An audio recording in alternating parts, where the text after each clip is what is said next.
Om Mawigana Mastu Nama Sidam, Om Manu Badrah, Kertawiyantu Isbatah. Semoga pikiran yang baik datang dari segala penjuru. Umat Hindu Dharma, pemirsa TVRI dimanapun berada, senang sekali rasanya saya Kadit Ana dapat berjumpa kembali dengan pemirsa dalam segmen Mimbar Agama Hindu. Pada kesempatan kali ini kita akan kembali membahas tema-tema yang menarik.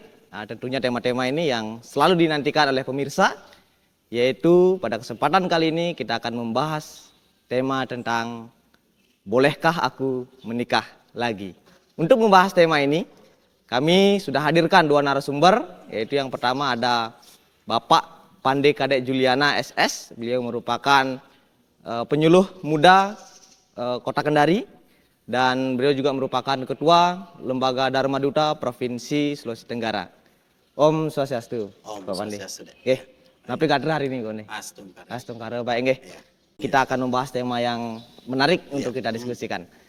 Yang kedua, pemirsa, ada Romo Haryono SAG. Beliau merupakan penyuluh muda dari Konawe Selatan. Om Swastiastu, Romo. Om Swastiastu. Oke, bagaimana kabar hari ini, Romo? Astungkara sehat. Astungkara sehat nggih. Dah Romo dari penyuluh Konawe Selatan hadir untuk kita sama-sama berdiskusi terkait tema yang kita akan angkat pada kesempatan kali ini. Baik, pemirsa TVRI dan umat Hindu Dharma yang sama berbahagia, sebelum kita lanjut di tema yang akan kita bahas, kita akan awali mimbar hari ini dengan doa yang akan dipimpin oleh Romo Haryono. Pada Romo, silakan. Baik, sebelum mimbar kita mulai, mari kita sama-sama berdoa. Ya. Mari kita ambil sikap amusti, kita berdoa. Om Mawigana Mastu Namo Sidam. Om Rahpatastraya Nama Swaha. Om Atma Tatwatma Sudamam Swaha. Om Sri Pasupati Umpat. Om Purwo Jato Brahmano Brahmacari. Dharmam Wasanastapa Sodastistat. Tasma Jatam Brahmanam Brahmacistam. Dewasya Sarwe Amerteka Sakam. Om Anubadrah Kratawo Yantu Wiswatah. Om Santi Santi Santi Om. Nggih, cukup. Nggih, suksema Romo atas pengantar doa pada kesempatan kali ini. Pemirsa dan umat Hindu Dharma yang sama berbahagia. Seperti apa yang saya katakan tadi, bahwa tema hari ini, bolehkah aku menikah lagi? Berbicara masalah menikah, menikah merupakan sebuah proses yang dimana sakral, yang dimana kita menyatukan antara dua orang yang berbeda, laki dan perempuan, keluarga yang berbeda, sehingga harapannya dengan sebentar kita melaksanakan diskusi hari ini bisa membawa vibrasi positif lah untuk masyarakat Hindu Sulawesi Tenggara khususnya, dan pada umumnya Hindu di luaran kita. Oke. Yang pertama nih yang ingin saya tanyakan kepada kedua narasumber yang sempat hadir hari ini. Bagaimana pandangan Hindu terkait dengan pernikahan itu? Mungkin dari Bli Pande, Pak Pande bisa memberikan jawaban terlebih dahulu. Oke, suksema, kadek. Om Swastiastu. Om Swastiastu. TVRI, dimanapun berada, di bahagia. Pada hari ini kita membahas sebuah tema yang sangat menarik. Bolehkah aku menikah lagi? Dan yang menarik di sini adalah kata laginya itu. Berarti kan menikah untuk kedua kalinya, poligami atau poliandri. Tentu di dalam ajaran agama Hindu, apakah ini diperbolehkan? Sebagaimana misalnya ajaran agama yang lainnya ada yang membolehkan untuk melakukan poligami. Apakah di dalam ajaran agama Hindu boleh? Kemudian ada juga ajaran agama lain mengatakan tidak boleh. Nah, di Hindu seperti apakah perkawinan itu? Maka kita harus bahas dulu terkait perkawinan ini deh. Perkawinan kalau berdasarkan ajaran agama Hindu adalah sesuatu yang suci. Pernikahan, perkawinan itu adalah sesuatu yang suci yang harus dilakukan atas dasar suka sama suka, cinta sama cinta, atau memiliki persepsi yang sama atau pandangan yang sama ke depan untuk membangun sebuah rumah tangga yang baik. Jadi tanpa adanya sebuah komitmen di awal, sebuah pernikahan itu tidak mungkin terjadi. Demikian juga di dalam ajaran agama Hindu. Maka di dalam ajaran agama Hindu sangat penting sekali ada 3 hal yang harus disatukan deh. Ya. Yang pertama sanggama, disebut dengan istilah sanggama. Sanggama itu adalah penyatuan badan antara purusa dan pradana, antara laki-laki dan perempuan. Kemudian yang kedua ada samana. Samana itu artinya penyatuan pikiran. Seorang yang melakukan pernikahan harus memiliki satu visi misi, satu tujuan. Pikirannya harus sama, baru bisa dia sanggama. Tanpa samana tidak akan ada sanggama. Yang terakhir disebut dengan samyoga, yaitu penyatuan jiwa. Penyatuan jiwa ini tentu harus dilakukan dengan sakralisasi. Tidak hanya ketiga hal ini harus dilakukan dengan sakralisasi. Dengan jiwa yang sama antara suami dan istri, maka rumah tangga mereka pasti ke depan menjadi rumah tangga yang sangat rukun, jagadita, bahagia lahir batin, sukinah bawantu, bahagia lahir batin. Mendapatkan putra-putri yang suputra, sadu dan gunawan tentunya. Nah, ketiga hal ini disatukan dengan sebuah upacara suci dalam ajaran agama Hindu. Sebagaimana Undang-Undang Pernikahan nomor 1 tahun 74 dan sudah diubah ke Undang-Undang nomor 16 ya Mas ya, tahun 2019 tentang perkawinan. Perkawinan itu kan harus dilaksanakan berdasarkan ajaran agama yang sama, kepercayaan yang sama. Jadi nggak boleh berbeda agama. Yang satunya agama Hindu, satunya agama Buddha, kemudian dinikahkan, itu tidak boleh. Nah, mereka harus sama-sama, apakah secara Hindu atau secara Buddha, begitu. Harus dilakukan sakralisasi melalui upacara. Nah, dalam pelaksanaan sakralisasi ini ada 3 saksi untuk melegalkan sebuah pernikahan ini. Tanpa 3 saksi ini, maka pernikahan secara Hindu tidak dikatakan sah. Yang pertama ada dewa saksi, saksi terhadap Tuhan. Maka ada piuning, banten piuning yang diaturkan di Sangah, Kemulan, Taro Surya. Kemudian ada buta saksi. Buta saksi ini dipersonalisasikan, diwujudkan dalam bentuk upacara biakale, biakaon, prascita biakaon. Sebelum mereka melakukan upacara mekala-kalahan. Nah, kemudian yang terakhir ada manusia saksi. Nah, di manusia saksi inilah disatukan. Nah, barulah di sini dikatakan bagaimana secara agama sudah berjalan dengan baik, sudah secara buta saksi sudah berjalan, sudah dilakukan pembersihan, sudah terus sudah disaksikan dan disepakati oleh keluarga pria maupun keluarga wanita, purusa dan perdana, sudah pernikahan ini dinyatakan sah berdasarkan ajaran agama Hindu. Dan tentu harus disahkan lagi berdasarkan hukum tata negara, artinya pencatatan sipil. Nah, pencatatan sipil di dinas, agar kalau umat Hindu memiliki akte pernikahan. Dalam kitab suci Weda kita didoakan pasangan pernikahan ini, purusa perdana ini yang menikah didoakan agar hubungannya berlangsung abadi. Abadi ini berarti sampai maut memisahkan. Iya, sampai maut memisahkan.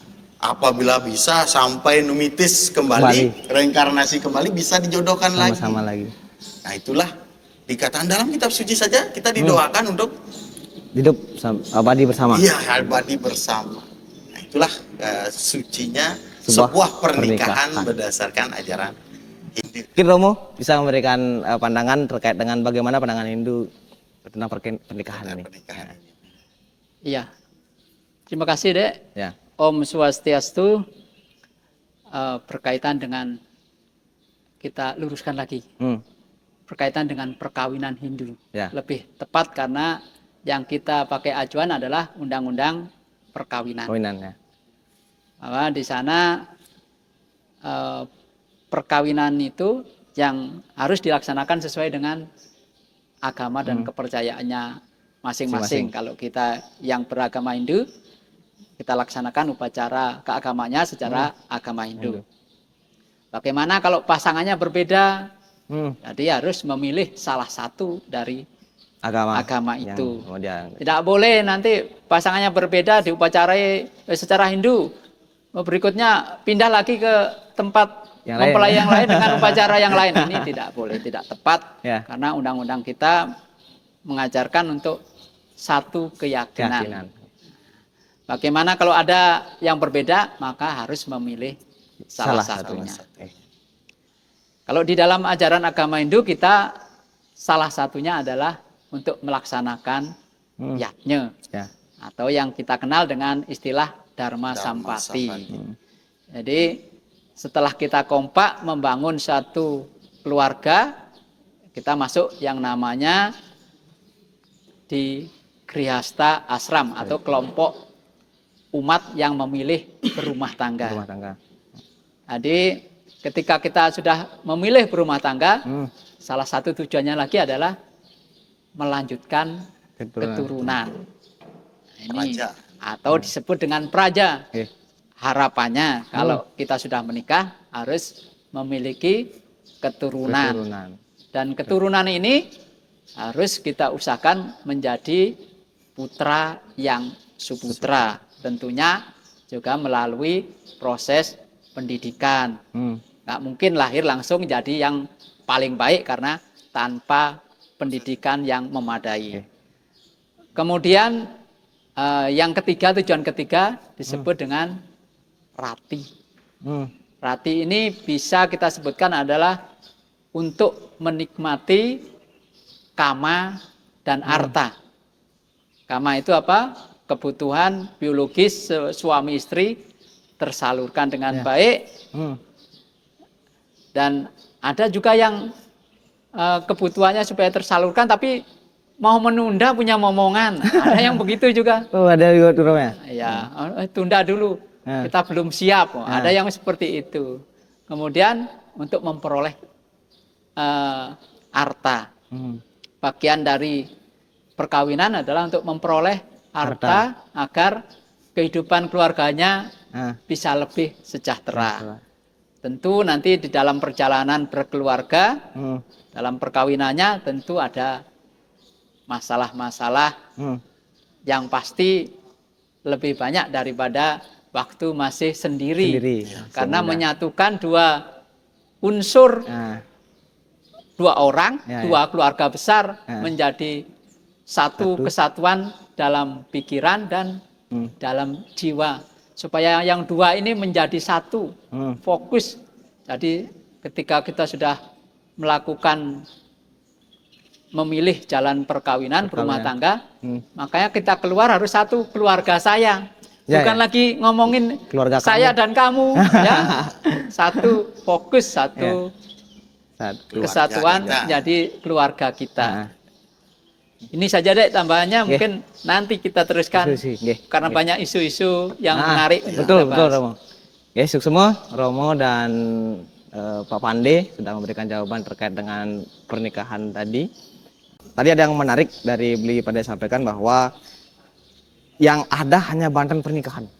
Iya, tidak ada bantahan perceraian. Nah, untuk itu kita akan bahas setelah pesan-pesan berikut ini. Untuk pemirsa TVRI dimanapun berada dan umat Hindu Dharma, kami akan kembali setelah pesan-pesan berikut ini.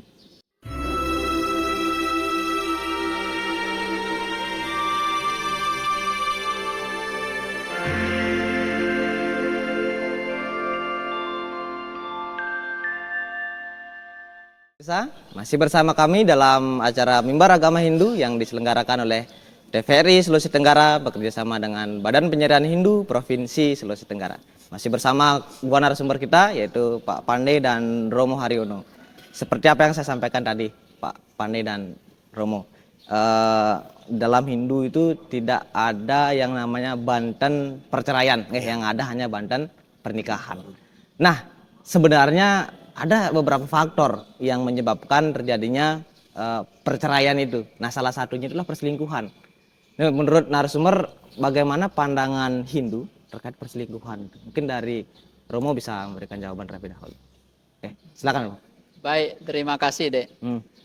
Perselingkuhan. Oke. Memang di zaman sekarang ini kayaknya bahasa yang lumrah kita dengar. Betul, Karena betul. banyak kasus yang terjadi.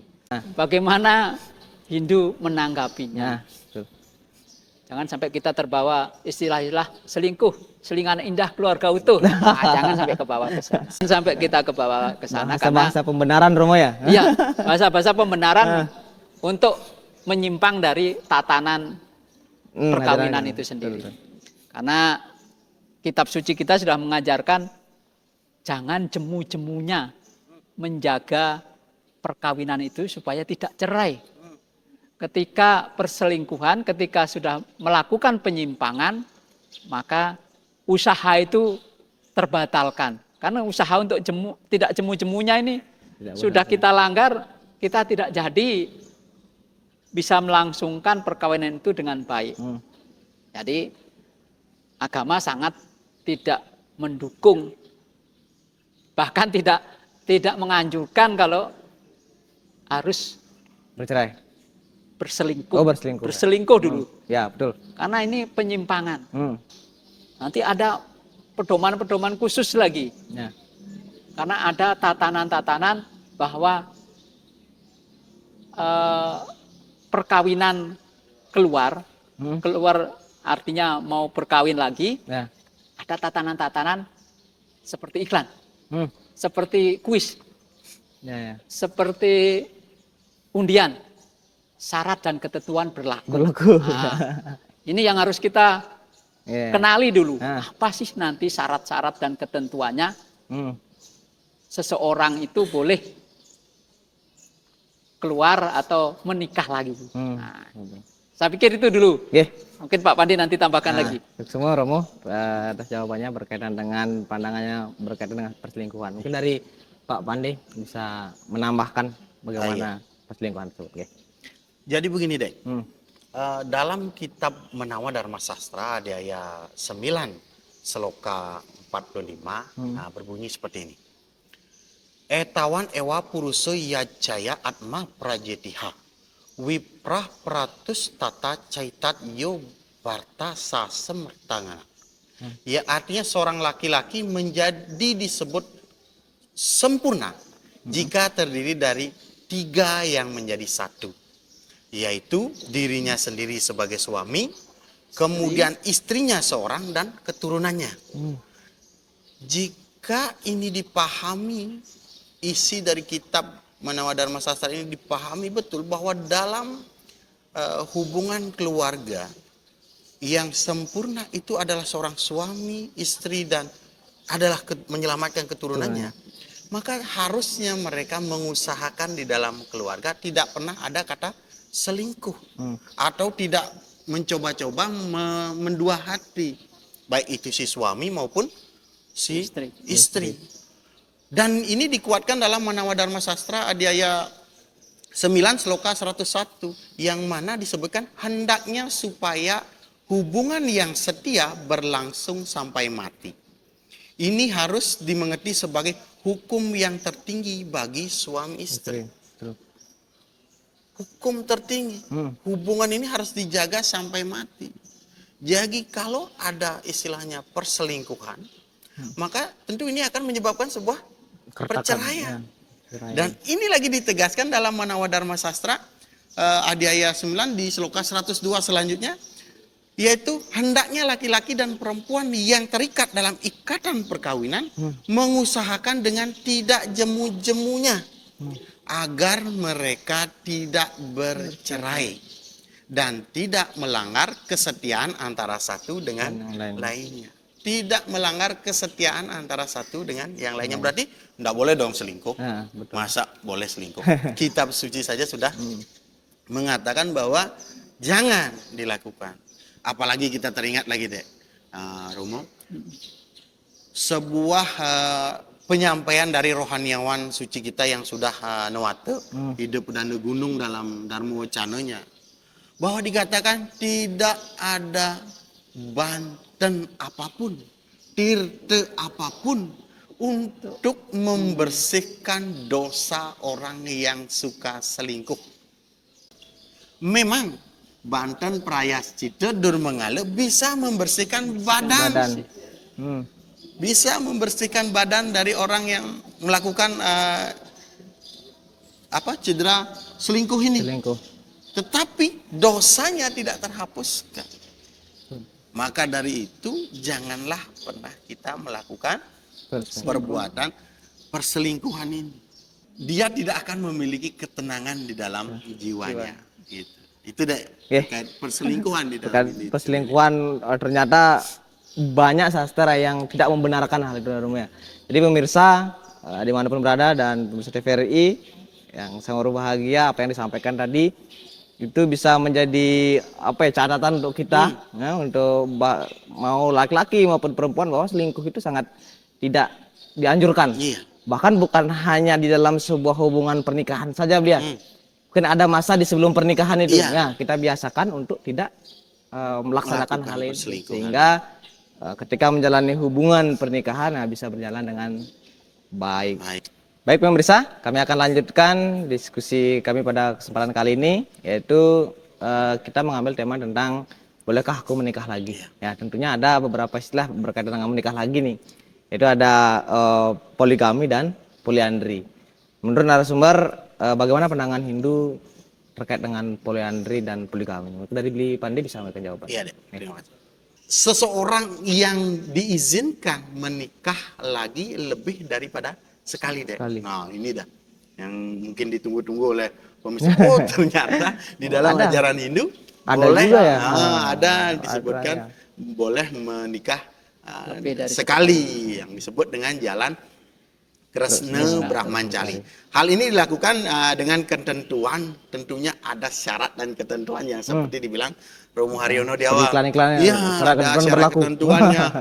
Misalnya karena istri meninggal atau suami meninggal, karena pasangan sakit, dan tidak bisa melanjutkan, sakit keras dan telah diizinkan oleh pasangannya untuk menikah kembali. Barulah jalan Kresna Brahmancari ini bisa dilaksanakan. Dan jalan Kresna Brahmancari ini juga diceritakan dalam Slokantara 1, yaitu Kresna Brahmancari adalah orang yang menikah paling banyak 4 kali. Jadi diperbolehkan batasan maksimalnya. Maksimalnya 4 kali. Kenapa boleh 4 kali ini? Siapa yang dicontoh? Gitu. Kemudian boleh nggak berpoligami ini? Lalu bagaimana strukturnya dia? Gitu. Silakan Mas Ar mungkin bisa menambahkan. Silakan Romo, bisa ditambahkan Romo. Baik, ini menambahkan dari yang Pak Pandi sampaikan beberapa teladan dalam cerita atau epos. Salah satunya adalah Dewa Rudra yang memiliki 4 dewi. 4 dewi, ada Dewi Gangga, Dewi Uma, Dewi Parwati. Ya. Nah ini 4 nama, tapi fungsinya ini ya. Sebenarnya dia yang satu dalam 4 fungsi. Ini yang harus dipahami, jangan sampai ini yang ditiru. Ini yang berkaitan dengan yang poligami. Poligami. Kresna Brahmancari ini. Kemudian yang berkaitan dengan poliandri, ada ceritanya Dewi Drupadi yang mengawini atau menikahi Panca Pandawa. Seperti diceritakan tadi bahwa Dewi Drupadi ini didapat atau diperoleh melalui sayembara yang diikuti oleh Pandawa, di mana Arjuna yang menjadi pelakunya, pemenangnya. Ketika memenangkan Dewi Drupadi ini dari kerajaan Drupada, dari Raja Drupada, bawa pulang lagi ke hutan. Pada waktu itu Pandawa masih dalam masa pengasingan. Jadi ketika itu ibunya Dewi Kunti sedang berdoa kepada Dewa Siwa, sedang melaksanakan puja. Datang anak-anaknya Arjuna, karena dia yang menangkan, dia yang depan menyampaikan bahwa Ibu, saya mendapatkan hadiah. Hadiah. Seorang ibu yang senang, yang kasih dengan putra-putranya pasti menyampaikan, ya bagi dengan saudara-saudaramu. Saudaramu. Tanpa melihat apa yang dibawa. Yang didengar hanya hadiah. Hadiah. Dan puja sedang berlangsung. Maka setelah selesai puja ditoleh, yang dibawa adalah seorang putri. Maka terkejutlah juga Dewi Drupadi bahwa yang dibawa adalah putri dari kerajaan Drupada, dari Raja Drupada yang dimenangkan dan seharusnya menjadi istrinya Arjuna. Tapi karena bahasa dari sang ibu bahwa bagilah dengan saudara-saudaramu. Ini suara orang tua ini adalah suara Tuhan. Harus dilaksanakan. Jadi dengan kondisi yang serba salah artinya. Mau dilaksanakan. Ini pasti derajat akan menjadi gadisnya ini jadi tertawai di masyarakat. Direndahkan oleh masyarakat. Raja Drupada pasti juga kecewa karena putrinya ini dibagi 5. dinikahi oleh 5 orang putra Pandu.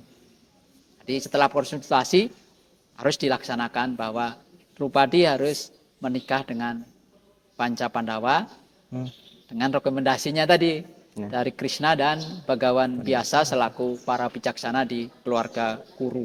Bahkan sesungguhnya Dewa Krishna dan Bagawan biasa pun mengatakan pernikahan poliandri itu tidak dibenarkan sesuai dengan ajaran Dharma. Tidak dibenarkan dan tidak seharusnya, dan itu merupakan melanggar etika Dharma di masyarakat. Jadi sesungguhnya perilaku kejadian Drupadi ini bukan merupakan sebuah contoh untuk bisa diikuti oleh masyarakat umum bahwa boleh melakukan poliandri gitu. Karena nanti mungkin kita bahas terkait bagaimana syaratnya seorang yang bisa berpoligami dan berpoliandri ini gitu. Karena di dalam ajaran Hindu pun sebenarnya ajaran Tresna Brahmancari kenapa diizinkan maksimal 4 itu adalah seperti yang dikatakan Romo Haryono tadi adalah mengikuti Dewa Siwa, yaitu atau Dewa Rudra memiliki istri 4, Uma, Gangga, Parwati, dan Durga atau Gauri. Dan yang mana sesungguhnya mereka itu adalah yang tadi bilang satu esensi, lain fungsi. Gitu. Jadi pada prinsipnya ada syaratnya mereka melakukan poliandri atau poligami. Poligami itu yaitu jalan Tresna Brahmancari yang seperti tadi saya sampaikan itu deh. Gitu. Pak Pandi nih bisa memberikan terkait syarat-syarat untuk poligami dan poliandri agar pemirsa ini tidak menggunakan syarat-syarat yang lain. Jangan sampai hanya menggunakan syarat dari pikirannya saja. Ya, ada nih jalan Tresna Brahmancari. Boleh saya menikah lagi? Boleh ya, ternyata ada syarat yang lain yang harus diikuti. Mungkin dari Pak Pandey, silakan. Baik deh.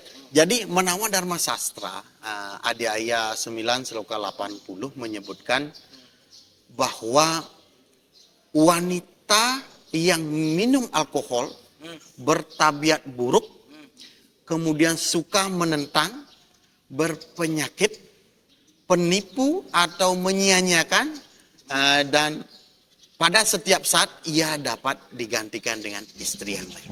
Ini disebutkan dalam Menawa Dharma Sastra Adhyaya 9 Sloka 80. Bahwa penjelasannya begini.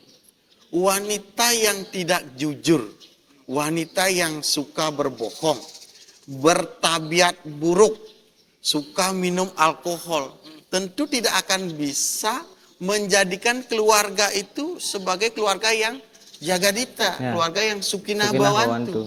Karena itulah wanita yang seperti itu sudah bisa mungkin diceraikan, dan kemudian menikah lagi dengan wanita yang lebih baik yang bisa membangun keluarga itu dengan baik. Apalagi dia memiliki tabiat yang jahat, itu suka mencuri, suka menipu. Seorang wanita seperti itu tentunya tidak dihormati. Sedangkan dalam Hindu saja wanita kan mendapatkan posisi yang paling tertinggi, sungguh ya. baik di dalam keluarga itu. Dan ini dijelaskan lagi dalam Menawa Dharma Sastra yang selanjutnya, itu sloka 81 yang mengatakan bahwa wanita yang tidak berketurunan dapat ditinggalkan setelah 8 tahun. Wanita yang tidak memiliki anak, dia bisa ditinggalkan setelah 8 tahun. Ia yang anaknya semua meninggal, kemudian setelah 10 tahun dia tidak bisa memberikan putra. Nah, dia harus bisa ditinggalkan atau mencari istri lain untuk dinikahkan.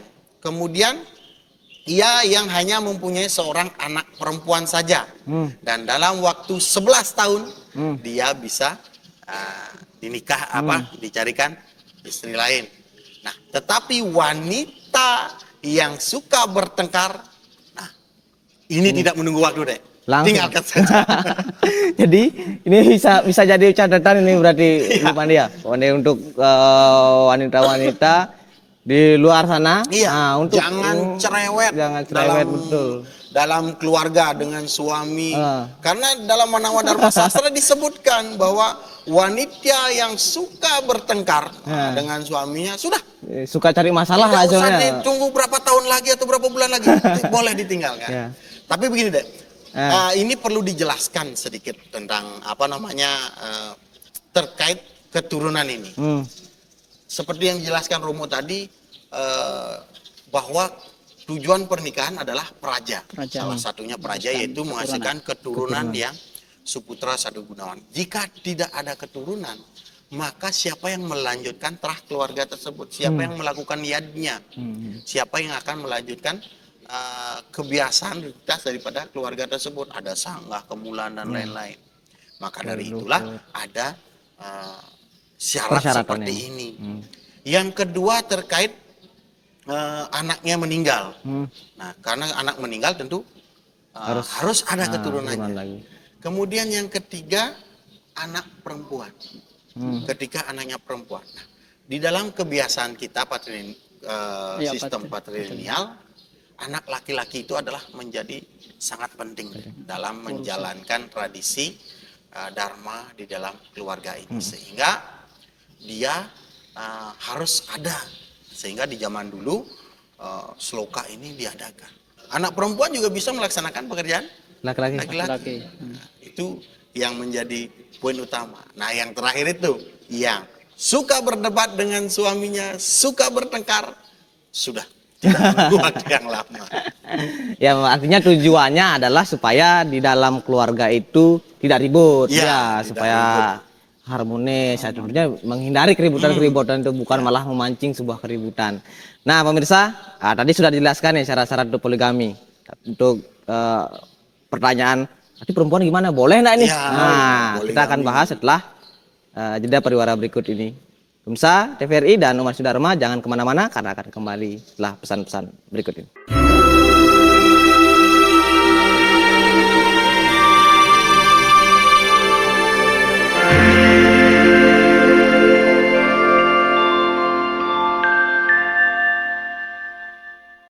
Baik pemirsa, masih bersama kami di dalam acara Mimbar Agama Hindu yang diselenggarakan oleh TVRI Sulawesi Tenggara bekerjasama dengan Badan Penyerahan Hindu Provinsi Sulawesi Tenggara. Kami akan lanjutkan diskusi mimbar pada kesempatan kali ini. Tadi kita sudah membahas tentang poligami, syarat-syarat poligami. Nah, sekarang ini kita akan beralih nih seorang perempuan.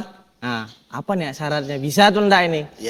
Atau yang disebut tadi poliandri. Mungkin dari Romo bisa memberikan jawaban terkait pandangan Hindu berkaitan dengan poliandri. Silakan Romo. Iya, baik Dek. Tadi dari tentang berkaitan dengan poligami sudah dijelaskan. Sekarang kita masuk ke ketentuan berkaitan dengan poliandri. Kita masuk di salah satu kitab kita yang namanya Parasara Dharma Sastra. Di sana disebutkan naste merite prawajite kliwe sapatye patau panca wapatsu naninam patrianyo widiyate. Yang maksudnya begini, seorang wanita bersuami boleh mengambil seorang suami yang kedua dengan ketentuan Ya. atau ada keadaan yang mendesak.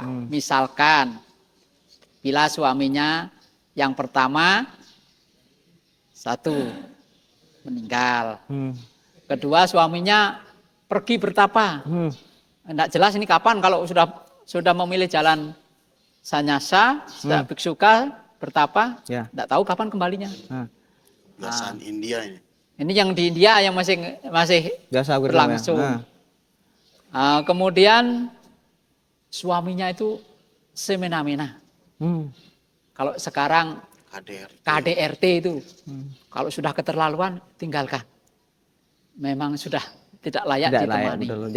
Jadi bisa imbang nih, Uli. Ternyata ya bukan hanya mendiskriminasi kepada seorang perempuan saja, ternyata laki-laki juga kalau Iya. sudah macam-macam kepada istrinya, KDRT juga harus ditinggalkan saja, beliau, karena sudah tidak ada kebahagiaan lagi. Kemudian ada lagi tidak memiliki kemampuan untuk menyalurkan biologisnya. Kehilangan Tidak. kejantanannya. Tidak mampu memfungsikan kekuatannya untuk berketurunan. Jadi bisa ditinggalkan. Karena salah satu tujuan perkawinan adalah supaya punya penerus. Betul. Tapi untuk itu kan sebenarnya ada solusi-solusi secara medis sekarang. Yang bayi tabung lah, yang sejenis-jenis itulah. Betul. Tapi ketika sudah memilih perkawinan, kita berusaha supaya memiliki keturunan, supaya ada melangsungkan garis keturunan kita. Kemudian ada yang memang kemampuannya secara ekonomi anjlok kesejahteraannya. Ayo kita istri merasa tidak sejahtera. Ini juga jadi dipikirkan. Ya. Ini terus kita setia sampai mati atau harus kita tinggalkan? Ini tapi secara umum kita Hindu adalah menganut monogami. Ini adalah ketentuan-ketentuan kapan kita bisa poligami, kapan bisa poliandri. Ya. Jadi pegangan bahwa ada syarat ketentuannya tadi. Dan tentunya ketika kita sudah berkomunikasi dalam keluarga, semua harus sepengetahuan atau persetujuan pasangan kita. Komunikasi intinya supaya harmoni dalam keluarga dan masyarakat secara umum tetap terjaga.